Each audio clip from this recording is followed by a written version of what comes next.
네, 실용성과 또 효율성을 확보한 엔더스체인에 대해서 쉽게 저희가 이해할 수 있도록 계속된 설명이 이어지고 있습니다. 네, 박지성 실장님입니다. 다시 한번 박수 부탁드립니다.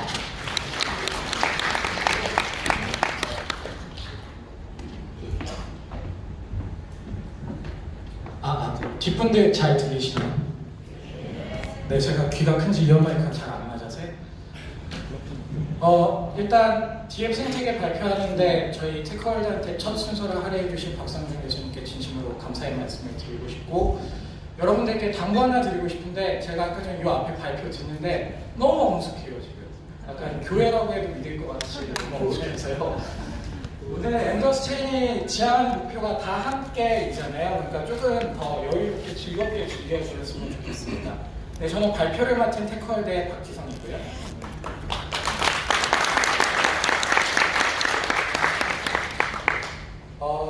다 함께하기 위해서 간단한 퀴즈를 하나 준비했습니다. 지금 앞에 보이시는 키워드들이 있을 텐데요. 이 키워드들을 보시고 생각나는 단어를 이야기해 주시면, 정답을 맞춰주시면 현금처럼 쓸 수 있는 스타벅스 카드, 금액은 저희가 굳이 언급드리지 않겠습니다. 꽤 큰 금액입니다. 그래서 1983년에 본격 시작했다. 세계 시장 규모가 530조 원이다. 국내 공장 가동률은 100%다. 그리고 한국의 수출 비중 20%이다. 그리고 인천공항 3개를 지을 수 있는 돈을 들여야 공장을 지을 수 있다. 정답이 뭔지 혹시 아시는 분? 반도체 아닐까요? 저희 맞추신 분? 네. 네, 큰 박수로 환영해 주시기 바랍니다. 네, 축하드립니다. 마지막 보이셨어요? 네, 저희가 꼭 챙겨서 이따 드리도록 하겠습니다. 네, 금액은 3만 원이었고요. 네, 혹시 못 맞추실까봐 저희가 마지막 힌트로 삼성전자를 넣어뒀습니다. 네, 반도체입니다. 맞네. 왜 갑자기 반도체 얘기를 하느냐, 사실 1983년도에 삼성전자 반도체를 본격적으로 시작했을 때, 그때는 우리나라 정부 관료들도 한국이 반도체 강국이 될 거라고 믿지를 않았습니다. 심지어 일본의 한 경제연구소에서는 한국의 반도체가 망할 수밖에 없는 5가지 이유를 가지고 리포트가 나오기도 했었죠. 근데 그 결과는 여러분들 모두 다 아시겠지만 대한민국은 전 세계에서 반도체 강국 1위가 되었습니다. 그때는 아무도 몰랐습니다. 그리고 반도체가 안 될 거라고 했었죠. 근데 그 안 될 거라는 반도체 전문 매체가 태어났습니다. 그게 바로 저희입니다. 저희는 1988년에 반도체 그리고 전자부품과 관련된 전문지로 시작을 했고요. 업력은 한 30년 정도 되었습니다. 아까 전에 박선준 교수님께서 블록체인 뭐 내부 어떻게 돌아가는지 여러분들은 잘 모르셔도 되고 아실 필요도 없잖아요 라고 얘기해 주셨잖아요. 예, 저희가 하는 게 그겁니다. 반도체가 들어간 부품들 쓰시지만 그게 어떻게 설계가 되는지, 어떤 기술적 진화가 있는지 모르시잖아요. 근데 누군가는 그 일을 해야 되고, 그렇게 저희는 IT에서 B2B 전문 미디어로 성장해 왔습니다. 네, 그래서 앞서 말씀드린 것처럼 한 30년 정도의 업력을 지녔고요. 많은 분들께서 사랑해 주신 덕분에 전자부품의 인베디드 월드 그리고 보안 전문 매체인 CQN으로 확장을 해오면서 감사하게도 대통령 표창, 국무총리 표창, 문화관광부 장관 표창 등을 받아왔습니다. 성장을 계속 해왔죠. 저희가 노력을 했고, 그리고 또 너무 감사하게도 기쁘게도 한국의 IT 산업은 계속 성장해왔습니다. 근데 사실 저희도 한 3, 4년 전부터 고민이 있었습니다. 반도체 넥스트가 뭘까? 였습니다. 그리고 뭐를 해야 될까 한참 찾던 중에 저희가 맞닥뜨린 키워드가 바로 블록체인이었습니다. 그렇게 블록체인은 저희한테 두 번째 한국의 산업 성장을 견인할 키워드로 다가왔고, 저희는 블록체인과 관련된 취재를 시작을 했습니다. 그리고 그때 취재를 하면서 그때 박선준 교수님을 처음 뵙게 됐었고요. 확신을 갖게 됐죠. 블록체인이야말로 한국의 미래를 바꿀 수 있는 키워드다 라는 확신을 가지고 사업을 전개했습니다. 가장 좋은 예가 BIIC 블록체인 산업혁신 컨퍼런스가 아닐까 생각을 하는데요. 저희가 취재도 하지만 블록체인과 관련된 컨퍼런스를 열었습니다. 그래서 2017년도에는 당시 기억하실지 모르겠지만 사실 블록체인 암호화폐 가격이 이렇게 급등하기 전이었어요. 그래서 블록체인과 관련된 컨퍼런스가 없었는데 저희가 블록체인 쪽에서 최고 권위자라고 할 수 있는 돈텝스코 박사님을 모시고 BIRC 2017을 열었고요. BIRC 2018 작년에도 성대하게 열렸고 내년에도 열릴 예정입니다. 그리고 지금 보시는 그 BIRC 같은 경우에는 단순히 국내를 벗어나서 각국 대사관이나 외교관들이 참석을 했고요. 내년에도 열릴 예정입니다. 이런 노력들을 인정받아서 지금 현재는 서울시가 인정해주는 유일한 블록체인에서는 유일하게 서울시 농목화 마이스 우수 케이스로 선정이 되어 있습니다.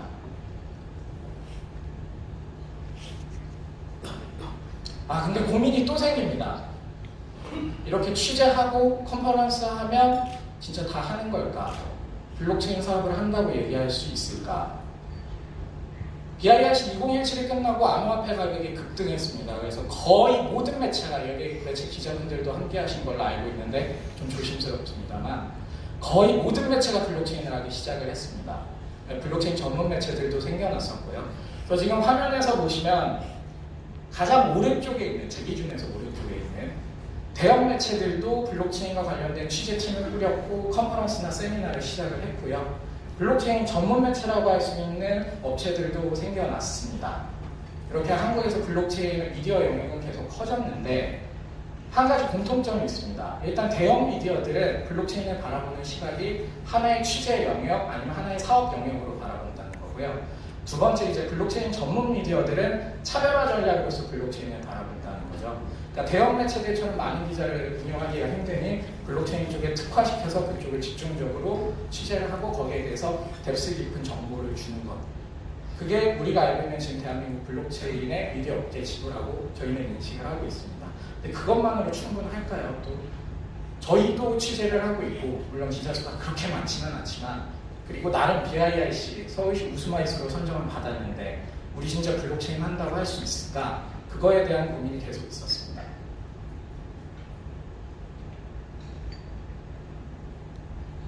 이제 다음이요.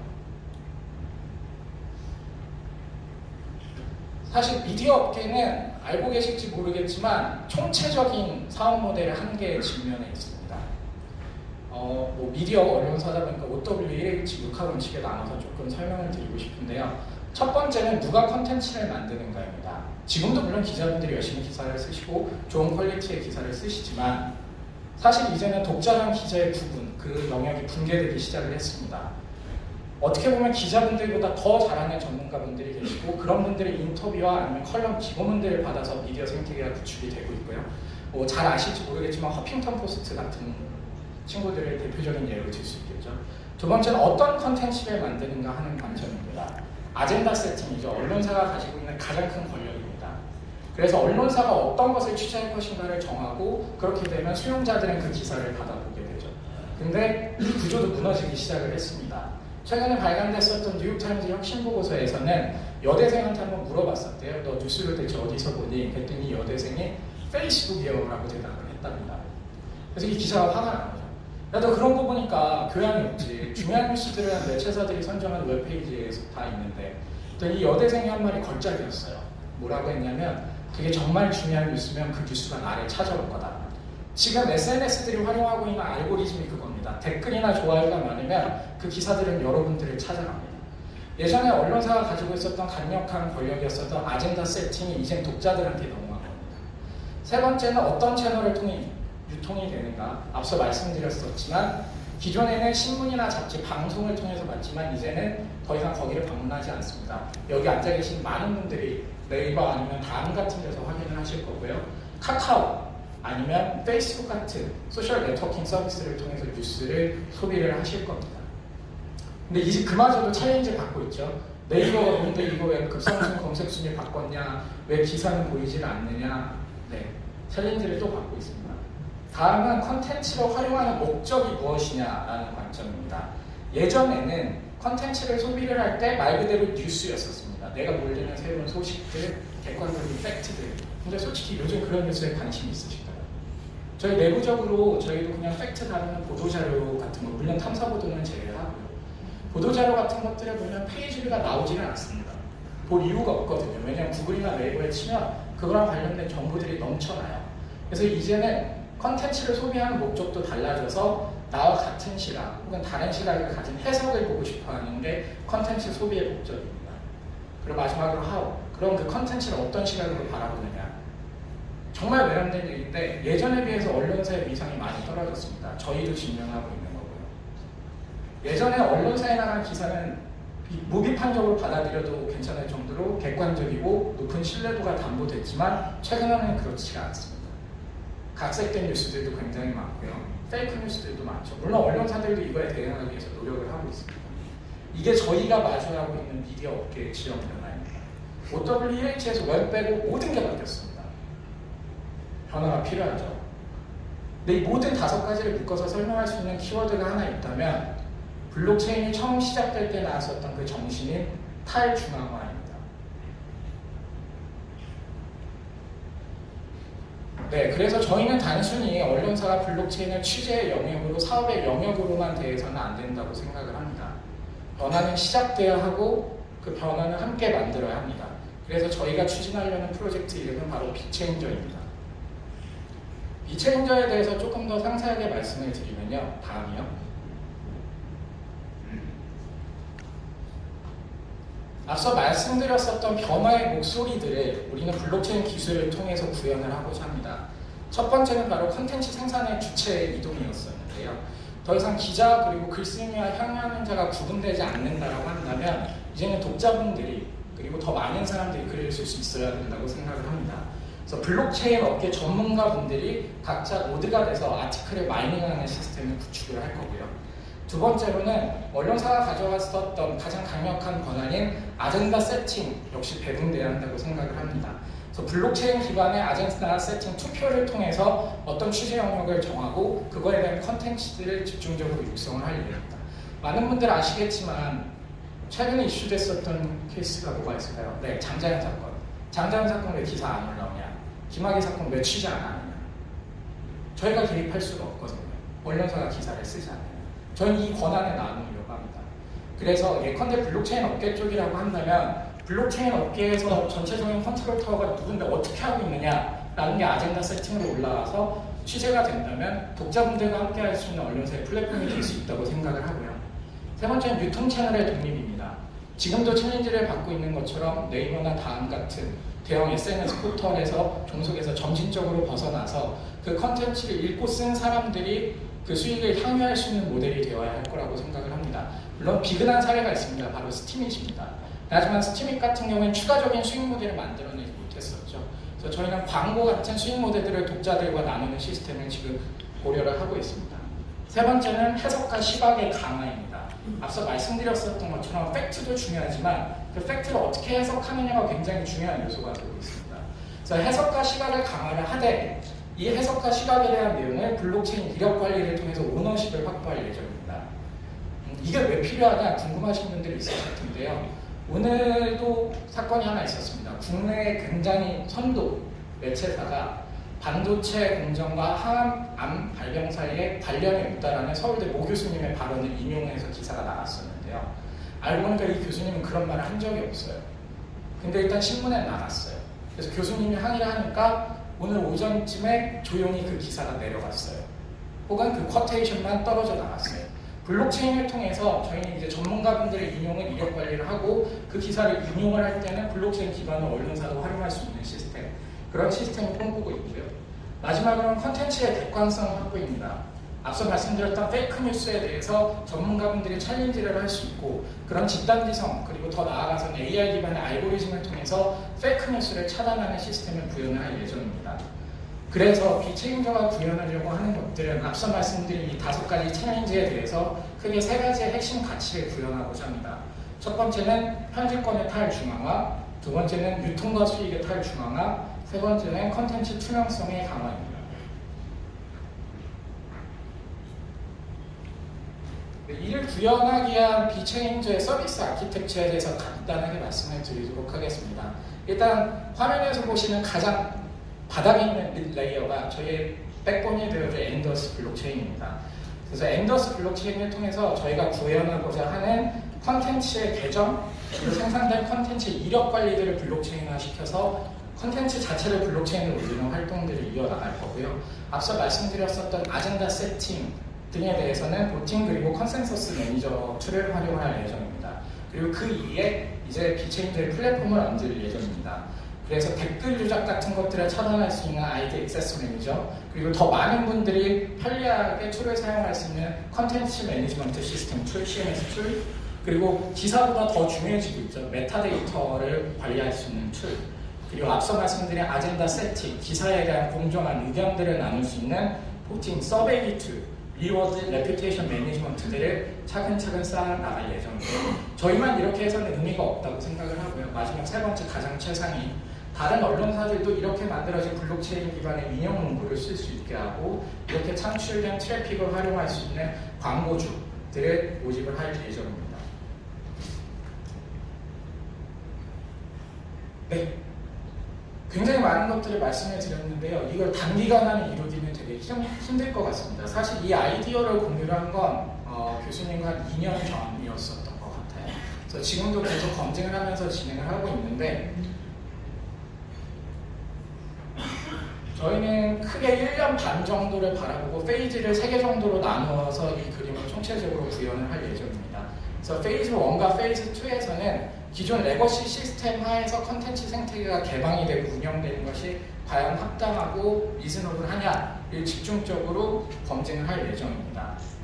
사실 기존 시스템 하에서 성공하지 못한다면 블록체인을 입혔다고 해서 성공할까라고 확언드리긴 쉽지 않을 것 같고요. 그런 의미에서 사실 페이즈 1과 페이즈 2에서는 기존 레거시 시스템에 기반을 해서 저희의 사업 모델을 검증을 할 예정이고요. 다음이요. 네, 페이즈 1부터 좀 말씀을 드리면 일단 저희가 말씀드렸었던 편집권의 탈중앙화라는 관점에서 블록체인 기업 대상을 블록체인 전문 기업들을 대상으로 저희 체인저스를 모집을 하고 컨텐츠 생태계를 개방할 예정입니다. 체인저스라는 거에 대해서 조금 말씀을 드려야겠는데요. 저희 탈중앙 미디어를 만들기 위한 전략적인 파트너 그룹이라고 보시면 될 것 같습니다. 체인저스 운영 정책에 따라서 저희 비체인저스는 비체인저 페이지 내에 체인저스 기업들의 페이지를 섹션을 별도로 열어드릴 거고요. 이 체인저스 기업들은 자신의 섹션에서 아티클을 수량 그리고 분야에 제한 없이 마음껏 작성하시면 됩니다. 사실 여기 앉아 계신 분들 많은 행사 참여하셨으리라고 믿습니다. 굉장히 많은 미드업들이 있었고요. 블록체인 행사들이 있었어요. 근데 안타깝게도 기자분들이 기사를 써주지 않으면 그 행사들은 알려지지가 않아요. 근데 기자분들이 기사를 안 썼다고 해서 그 행사들이 가치가 없지는 않아요.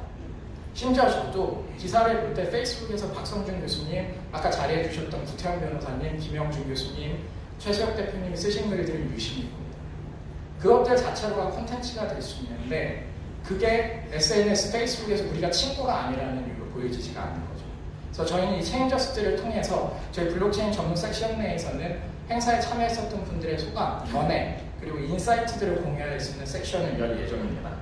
그리고 비체인저는 최소한의 교정교육을 수행하고 우수 컨텐츠의 유통과 확산을 지원할 예정입니다.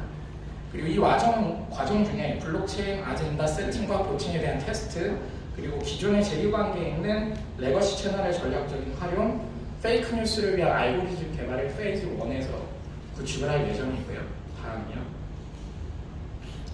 페이즈 2에서는 이제 B2B가 아니라 B2C 대상으로 컨텐츠 생태계를 개방하고 아젠다 세팅을 본격 가동을 할 예정입니다. 그리고 이제는 B2C로 풀이 많아졌기 때문에 레퓨테이션과 리워드 모델에 대해서 모델을 구축을 할 예정이고요. 그리고 마지막으로는 이제 페이즈 3에서 엔더스체인을 기반으로 정말 모든 것이 블록체인에 탑재된 블록체인 미디어를 구현을 할 예정입니다. 시간이 짧은 관계로 모든 로드맵을 다 설명드리진 못할 것 같고요. 다음 페이지 보여주시겠어요?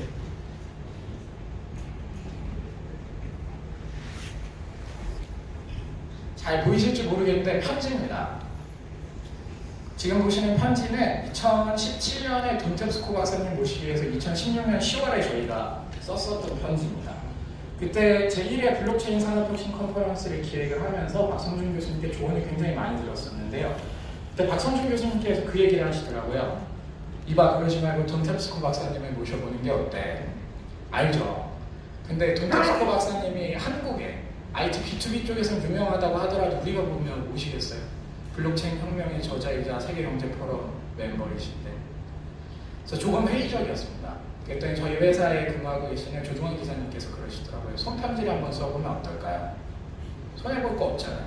근데 블록체인 행사인데 이메일도 아니고 손편지 쓴다는 게 좀 아이러니하긴 하지만 실제로 손편지를 써서 보냈고 지금 여러분들이 보고 계시는 이미지가 그때 보냈었던 손편지입니다. 그리고 결국 그 결과 놀랍게도 돈텝스코 박사가 한국에 내한을 했었죠. 그때 공항에서 돈텝스코 박사가 그 얘기를 하더라고요. 블록체인 관련해서 강연 요청을 뭐 많게는 몇백 건씩 받는데 손편지 받아본 건 처음이다. 솔직히 말하면 우리 알렉스 텝스코도 아들 알렉스 텝스코도 나한테 이제 손편지 안 쓴다.